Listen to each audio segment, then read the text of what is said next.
Part 3. Theory. Introduction to Part 3. Moses said to the Israelites, "See, the Lord has called by name on Bezalel the son of Uri, son of Hur, from the tribe of Judah.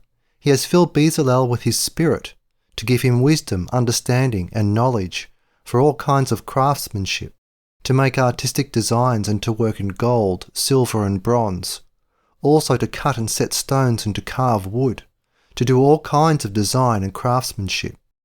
He has put it in his heart to teach, both he and Oholiab son of Ahisamach from the tribe of Dan.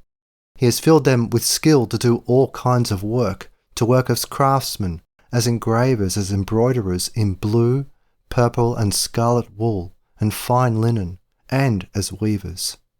They are craftsmen in all sorts of work, and they are artistic designers." Exodus 35 verses 30 to 35.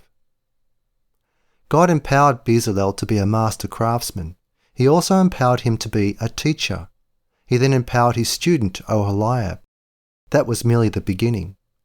So Bezalel and Oholiab and every skilled person to whom the Lord has given skill and ability to know how to do any work in the construction of the holy place are to do the work according to all that the Lord has commanded.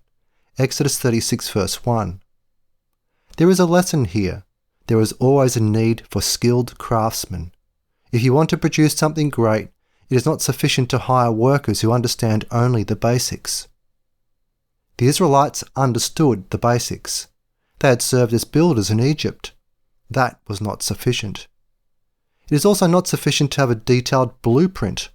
God provided a detailed blueprint for the tabernacle. The craftsmen knew what was required. Chapters 36 through 39 describe in detail what the craftsmen did. This is the longest passage in the Bible that is devoted to a single historical topic. Few people read it carefully. They skip over the details. Yet there is an important lesson in the passage. No matter how detailed the specifications are for any project, it takes highly specialized, highly skilled people to complete it. Over time, algorithms and robots will replace millions of skilled workers, but it will take highly skilled programmers and robot designers to enable this replacement. Only if computer programs master the art of writing software will humans no longer be part of the process. But total replacement cannot happen. Why not? Because human beings are responsible before God for the fulfillment of their share of the dominion covenant. God did not make a covenant with impersonal digits. He does not hold robots responsible. Responsibility is inescapably legal and personal. Next, there will always be a role to play by virtuosos. Digital mastery will never be sufficient. There will always be a short supply of virtuosos. What is true of physical projects is equally true of intellectual projects. There will always be demand for master craftsmen in every academic discipline. These people are creative. They go beyond the mere blueprints. They create things of beauty. I am inviting you to do the mental work to achieve journeyman status. Then go beyond to become a craftsman and then a master craftsman. Who knows? You may even become a virtuoso. But it will take years of hard work. You may not receive applause from men. Part A. Science and Art. There is a familiar saying that we apply to every area of human action. This is more art than science. The person who says this may think he is making a profound observation about some human skill, whether physical or mental. But he is simply repeating what we call a commonplace. There is nothing unique about the observation. This would be a unique observation. This field is entirely a science. There is nothing artistic about it. The scientific aspect of any discipline has to do with fixed laws, repeatable patterns. These patterns are so familiar that a brand new student can usually learn a few basics. These are entry-level basics for entry-level students. These basics, when mastered, enable the student to go on to the next stage. He will learn about and then master more complex patterns. This pattern of learning is familiar in every field. In every field, the level of mastery required to advance to the next stage proves to be too difficult or too uninteresting for some students to advance. They may stop trying. They may content themselves with performance levels that are associated with journeyman status. Others may become competent but undistinguished performers. Fewer still will become masters. At the top are virtuosos. At every stage there are skills that cannot be taught by conventional educational programs. The higher up the ladder of skills, the more that attainment is dependent on a mentor. The mentor can put into words, actions, and especially observations what a manual cannot. I often use the example of tying a pair of shoelaces. A video can show a newcomer how to do this when a written description cannot. Some learners will require literal hands-on instruction. At every stage, a student must possess untaught and previously unknown aptitudes in order to advance to the next stage. The more proficient that the student must be, the more that observers call this an art. When we cannot explain verbally what the skill is or requires, we use the word art. It means this: unteachable by conventional training methods. In economic theory, the supreme example is entrepreneurship. Some people can foresee what future consumers will be willing and able to pay. This cannot be taught. This is why they can gain an above-average rate of return, called profit, but sometimes called entrepreneurial profit. We could just as accurately call this artistic profit. The highest levels of performance in any field are more art than science. This means that they cannot be described verbally and taught by a formal system of instruction. This applies to economic theory. There are basics in economic theory. They involve gaining an understanding of such terms as these: supply and demand, scarcity, costs, incentives, profit and loss, ceteris paribus or ceteris paribus, conditions remaining constant, and many others. The greater the intellectual skill of the student, the greater his understanding of these terms. He can get beyond the ability to define them. He can provide examples from the real world. In short, he gains the skill of casuistry, applying general principles of economic analysis to real-world conditions. As students advance beyond their Economics 1 course, formal classroom instruction in economic theory steadily moves away from simple definitions and simple examples. It introduces higher mathematics and complex graphs. It requires the mastery of jargon. Example: the marginal cost curve intersects the average total unit cost curve at the point of optimum productivity. Problem: the idea of a cost curve is misleading. This is because human action deals with discrete purposes of plans and decisions, discontinuities, not continuities that are mathematically indistinguishable from before and after, from go, no-go. This is why Ludwig von Mises never used graphs. He also never used the calculus to explain human action. Graphs and lines apply to changes in physics, in which there is no decision-making by the things being measured, but not human action. Academic economists have adopted the model of physics, which Mises opposed. The academic guild has ignored him. Anyone who doubts me should look at the first page of any 3 articles in the scholarly journal Econometrica. This is what happens when intellectuals attempt to make any social science a pure science with physics as the model. Part B: Artistry and Persuasion. The art of persuasion is called rhetoric. It has to do with images, symbols, metaphors, and analogies. There are rules of rhetoric going back to Aristotle, but it takes artistry to transform these rules into persuasive speech or writing. There are students of rhetoric who can list these rules in an examination, but most of them are unable to persuade audiences of much of anything, other than the desire to stop listening.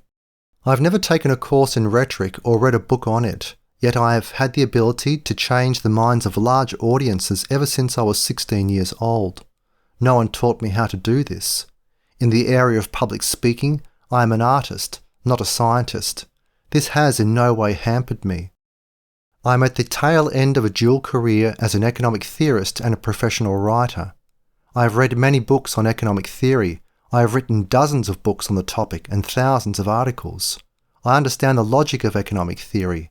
I understand how to structure an argument.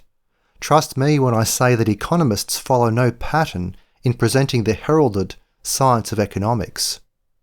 Textbooks have chapters on certain aspects of economics that other textbooks include, but not in the same sequence. The logic of some textbooks may be similar, but there is still little unity of presentation. There will be some agreement on theory and policy. Most textbooks favour low tariffs and free trade. They criticise cartels with one glaring exception: central banking. They criticise monopolies, but they do not consider the argument that almost all monopolies are produced by government intervention into the free market. They do not conclude that there is no need for antitrust legislation. Rather, there is a need for the repeal of laws that promote monopolies and oligopolies. They call for more government regulation, not less. We might conclude this: if economic theory were really a science, there would not be such disagreement on basic laws. There would not be such variations in presentation. That conclusion would be incorrect. In every scientific guild, there are irreconcilable disagreements. Textbooks deliberately conceal the extent of these disagreements. Also, within every scientific guild, there are variations of presentation, even in introductory textbooks. The more advanced the level of science, the more disagreements and variations there are. There is a wider range of artistry than there is of agreement. The agreements are sufficient to establish the intellectual boundaries of a science or an academic discipline. This is true of every profession. But these boundaries are not rigid. There are creative academic practitioners who borrow from other disciplines. Some of these practitioners are virtuosos because of this creative borrowing. The field of behavioural economics, which began in the 1970s, was pioneered by a pair of Israeli psychologists, Amos Tversky and Daniel Kahneman. Tversky was more of a scientist. Kahneman was more of an artist. The story of their partnership was written by one of the most artistically gifted and financially successful non-fiction authors of the early 21st century, Michael Lewis. The Undoing Project, 2016. The field of law and economics, which began in the late 1950s, was initially a joint effort between free market economists associated with the University of Chicago and legal theorists who were also associated with the University of Chicago. The most influential economist of the 20th century was John Maynard Keynes. He received only a bachelor's degree in mathematics. If you think you are qualified and you are determined to find the time, I want you to pursue the life of a scholar. If you do this, you should not imitate this book or any other treatise. Treatises are highly individualized. There are no fixed guidelines for the sequence of categories or topics. Rothbard's Man, Economy and State presents much the same content that we find in Mises's Human Action. But the chapter titles are different, and so is their sequence. George Reisman's treatise, Capitalism, written by a student of Mises and a friend of Rothbard's, is very different in structure from the others' treatises. There is science here. There is also artistry. You should strive to master the categories of economic theory, but you should then apply your own artistry. Part C. Metaphors and Understanding. It is difficult for people to think of a complex system without at some point relying on a metaphor or an analogy to clarify in their own minds what the system is all about. Metaphors and analogies are even more important in teaching. People do not follow long chains of reasoning. Even when they do, they can rarely remember each of the links in the chain. This is why we rely on metaphors and analogies to help people understand cause and effect. Example, links in a chain of reasoning. 1. I-pencil. If you have read Volume 2, Teacher's Edition, you have been introduced to much of the scientific basis of economics. By this I mean a journeyman's understanding of patterns of human behaviour that are based on economic incentives.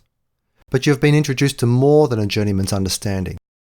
Volume 2 rests on a work of brilliant artistry, Leonard E. Read's essay, I-pencil. That was a deliberate metaphor, an autobiography of a pencil. It revealed the power of the division of labour. I then used an analogy to explain the market process. An auction. The market really is an auction, but it has not been discussed by economists as an auction. I came up with that analogy in the mid-1970s. It came to me unexpectedly when I was trying to explain the price effects of central banking's injection of money into the commercial banking system. As it turns out, Mises used this metaphor in 1949. I failed to remember this. I came across it in my just in case I missed anything important rereading of Human Action in 2019. He wrote briefly of entrepreneurs as participants in an auction. Open quote, "The entrepreneurs, eager to earn profits, appear as bidders at an auction, as it were, in which the owners of the factors of production put up for sale land, capital goods and labour. The entrepreneurs are eager to outdo one another by bidding higher prices than their rivals." Unquote. He did not apply this insight to the market process in general. If he had, and if he had done this early enough in his book would have been far more powerful both rhetorically and analytically. This is because the free market really is a gigantic auction. An auction would have been a far better metaphor than the most famous metaphor in economic theory, Adam Smith's invisible hand. If Smith had understood that the market is a gigantic auction, The Wealth of Nations would have been a more powerful book, rhetorically and analytically. You should be aware of the power of metaphors to convey understanding. Parents use metaphors to help their children understand difficult topics. This does not cease when we grow older. Metaphors continue to shape our thinking. The imagery conveyed by the phrase Big Bang shapes the thinking of most humanists. Yet what cosmologists describe as taking place does not conform to anything on Earth that explodes. How many intellectuals who have invoked the Big Bang have explained accurately what supposedly took place, or how its supposed chronology is defended? Almost none. 2. Nisbet on metaphor.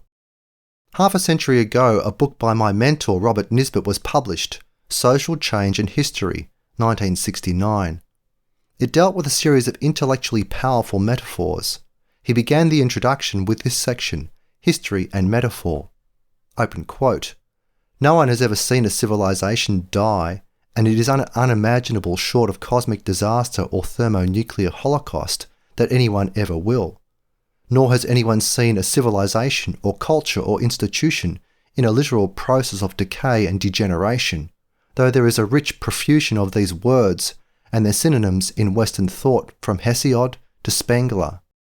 Nor finally has anyone ever seen, culturally, empirically seen, as we see things in the world of plants and animals, growth and development in the civilizations and societies and cultures, with all that is clearly implied by these words, change proceeding gradually, cumulatively, and irreversibly, through a kind of unfolding of internal potentiality, the whole moving towards some, and that is presumably contained in the process from the start. We see none of these things in culture: death, degeneration, development, birth. All that we see are the mingled facts of persistence and change. We see migrations and wars, dynasties toppled, governments overthrown, economic systems made affluent or poor, revolutions in power, privilege and wealth. We see human beings born, meeting, child-rearing, working, worshipping, playing, educating, writing, philosophizing, governing. But we do not see death, decadence, degeneration or sickness. We do not see genesis, growth, unfolding or development, not in cultures and societies." Unquote. Nisbet was a defender of the use of metaphors. His book is a profound defense of the use of such metaphors. He believed that it is not possible to understand the world around us without relying on metaphors. He wrote, open quote, "What is a metaphor? Much more than a simple grammatical construction or figure of speech. Metaphor is a way of knowing, one of the oldest, most deeply embedded, even indispensable ways of knowing in the history of human consciousness. It is, at its simplest, a way of proceeding from the known to the unknown." Unquote.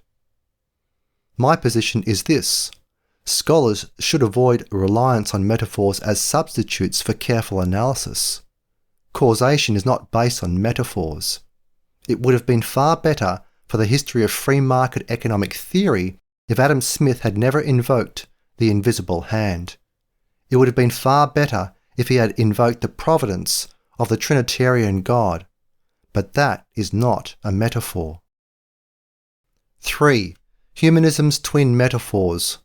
Nisbet pointed out that social theory relies on two conflicting metaphors, the machine and the organism. The machine is a fixed construction. It can move internally, but it cannot develop. Its parts may grow rusty and break, and it may shut down. It cannot repair itself. It does not evolve. It is designed from the outside, and it is manufactured from the outside. It is predictable. It usually is reliable. It offers no surprises. In contrast is the organism. It changes. Constantly, it grows. If it is injured, it repairs itself. If we are to believe modern evolutionary theory, a species actually evolves over time. The process is fundamentally different from the machine. The first metaphor has been dominant ever since the days of Sir Isaac Newton, the late 1600s. The second metaphor has steadily replaced Newtonianism. It is associated with Charles Darwin, 1859. Nisbet believed that the conceptual power of organism has been greater than that of mechanism. He explained why in his chapter on metaphor in his book, Prejudices, A Philosophical Dictionary, 1982.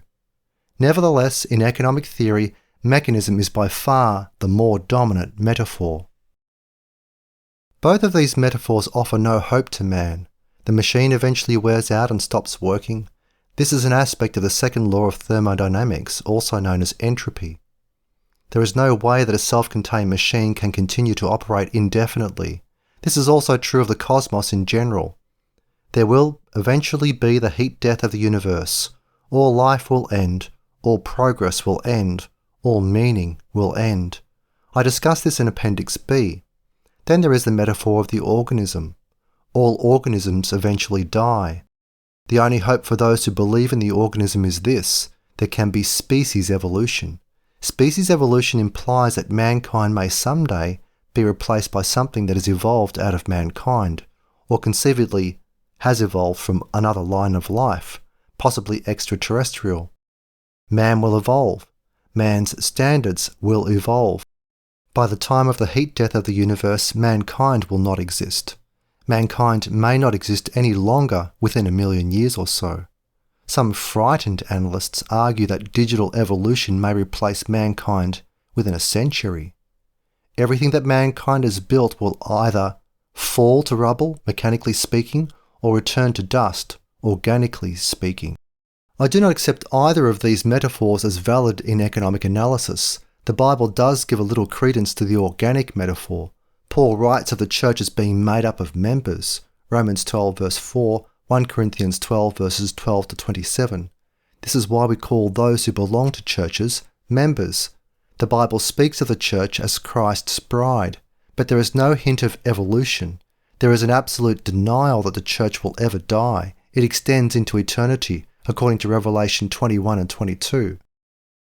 It is common for economists to speak of the free market as a mechanism. I've done my best in recent years to avoid speaking of the free market as a mechanism. I much prefer to speak of it as an auction. It is a developing process. It is not a mechanism. 4. Continuity and change. I raise this issue because of the ancient philosophical problem of continuity and change. Human thought cannot escape the problem of continuity and change. To understand the world around us, we must use fixed logic. We must also perceive external reality, which is constantly changing. Our logic must apply to the changing environment. It must assess the change in terms of our logic. This means that there must be correspondence between our orderly logic and the orderly but changing external world. This is the central issue of epistemology. The Bible says that God does not change. I will not break my covenant or change the words of my lips. Psalm 89 verse 34. Every good gift and every perfect gift is from above. It comes down from the Father of lights. With him there is no changing or shadow because of turning. James 1 verse 17. Jesus Christ is the same yesterday, today and forever. Hebrews 13 verse 8. The orderliness of God's mind is the basis of the orderliness of our minds. We are made in his image. God runs the world providentially so that our minds can understand the world around us. Humanists reject the idea of God's providence, cosmic personalism. They insist that the external realm of nature is governed by impersonal, meaningless chance. Yet they also insist that the external realm of nature is orderly. Therefore, science is possible, technology is possible, social theory is possible. This dualism goes back to Parmenides and Heraclitus. Parmenides believed in logic. What man's mind determines is the only reality. This is the realm of pure law. On the contrary, said Heraclitus, everything changes. This must include logic. This is the realm of pure chance. These are two inconsistent realms. As men say, never the twain shall meet. But humanists insist that they must meet if we are not to go insane. To help you understand these two positions, I now invoke humanism's competing metaphors. It is legitimate to think of the philosophy of Parmenides as mechanistic. In his system, logic is a self-contained whole. It is like a machine with no broken parts. Heraclitus saw historical change as organic, a flowing river. In contrast, the biblical explanation of social change is neither mechanistic nor organic. It is covenantal, judicial. It is grounded in ethics. Neither an autonomous machine nor an autonomous organism is grounded in ethics. Conclusion. In Part 3 of Students' Edition, I presented the 5 categories of the practical agenda of Christian economics: providence, service, leasehold, entrepreneurship, and compounding.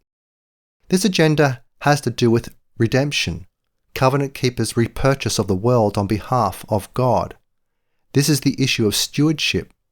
These categories are crucial for enabling covenant keepers to think clearly about the agenda of Christian stewardship.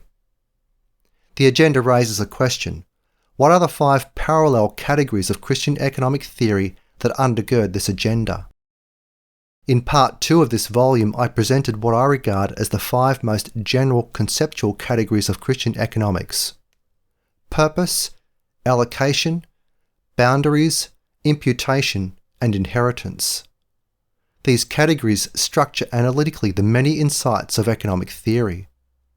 Non-Christian economists can and should use secularized applications of these categories in order to improve their versions of economic theory.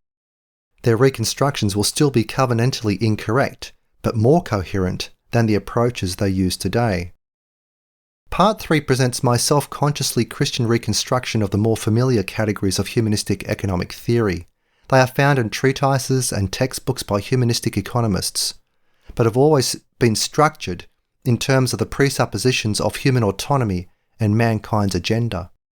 My conclusions are generally consistent with the conclusions of the free market economists, especially Austrian school economists, but my epistemological presuppositions are radically different. I am neither a nominalist nor a realist. I am a covenantalist. I am neither a deductivist nor an inductivist. I am a presuppositionalist. These distinctions matter. If you want to understand the strategic difference between Christian economics and humanistic economics, begin here. No man can serve 2 masters, for either he will hate the one and love the other, or else he will hold to the one and despise the other. You cannot serve God and mammon. Matthew 6 verse 24. In order to conform to what I think is a fundamental and inescapable aspect of everyone's life, namely, personal responsibility before God, I have focused on responsibility. It is best for Christians to explain the operation of the economy in terms of man's responsibility, individual and corporate, before God. I link responsibility with ownership. The Dominion Covenant commands the extension of mankind's corporate responsibility over the earth. This means inescapably the extension of individuals' ownership of portions of the earth. Economic theory should begin with the judicial principle of ownership, meaning God's original ownership. To understand the economics of ownership, we must first understand purpose, for God had a purpose for the creation, and His creation of the universe established His original ownership. The greatest single benefit of the free market system is its legal link between personal responsibility, personal action, and personal self-interest. This is why the free market always triumphs over every other form of ownership.